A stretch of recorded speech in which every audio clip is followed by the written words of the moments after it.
Well, good morning. I know it's seasonal to talk about the 12 days of Christmas, but I want to talk about the 21-day countdown to the opening of the doors to 29 million poor people from Romania and Bulgaria. It does, I think, mark a pivotal moment in British politics. Now, very often in Britain, MEPs complain that they haven't got a high enough profile with the public, and I want to try and change that today, because Brigadier Geoffrey Van Orden, sitting behind me here, British Conservative, was the rapporteur, the sponsor for Bulgaria joining the European Union and for us having a total open door to all of those people. So well done, Brigadier. And I want all the British people to know who you are and what your achievements are.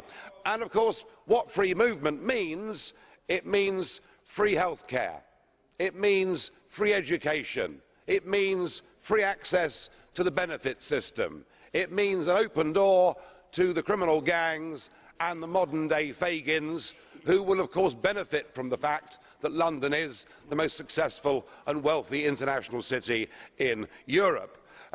Already the situation is so bad that 92% of ATM crime in London last year was committed by Romanians. Now look, I am not scapegoating in any way, and I know that a lot of people that come from Bulgaria and Romania will be very decent people who want to work hard and want to better their lives. But free movement doesn't work in the European Union now that we have countries that are poor.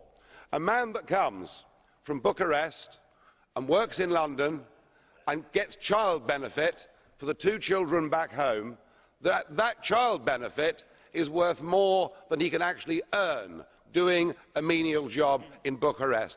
And that is the reason why the numbers that come to Britain will indeed be absolutely enormous. Now, I've said for some time, and now the British people agree, enough is enough. 80% of the British people do not want those borders to come down in 21 days' time. It's unfair. It's unfair on working people. It is leading to lower wages. It is leading to higher youth unemployment, and it is leading to divided communities. But of course it doesn't end here, because our Prime Minister, Mr Cameron, with the full support of Labour and the Lib Dems, now wants to extend this principle of open borders, as he says himself, from the Atlantic to the Urals. So it means countries like Kazakhstan, indeed the Ukraine, joining the European Union. I see that Tony Blair is now helping Albania join the European Union. Well, good luck to them with that. We even want to extend it to Turkey joining the European Union. Well, our message is that a Turkey is just for Christmas. It's not for political union. We don't want open borders. And Mr Cameron, do not next week at the summit surrender in any way to deeper European military integration. Many in this room would have bombed Syria had Europe had that capability. Thank God it did not. On open doors, on European armies, the voters will have their say next May, and I think there is going to be a radical change. I think there's going to be an earthquake in British politics next May. Thank you. Yes, Mr Farage, you claim that you're against immigration, or you imply you're against immigration. On the 4th of May 2010, on the Daily Politics show, you said that Britain should issue 250,000 work permits each year. Just now, you referred to Romanians being responsible for ATM crime in London. In fact, you could have been more specific. They were Romanian citizens of Roma origin. Bronze, thank you for the question. Can I make something clear to you? UKIP is not against immigration.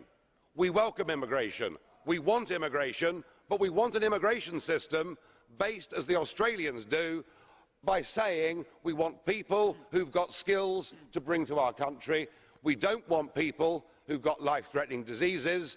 We don't want people who've got criminal records, though of course in Australia in the old days that was a prerequisite. And we want to make our own decisions on who comes to Britain. We are not discriminatory, we are not scapegoating, we just want to control our own borders and live in our own democracy, and we cannot do that as members of this European Union.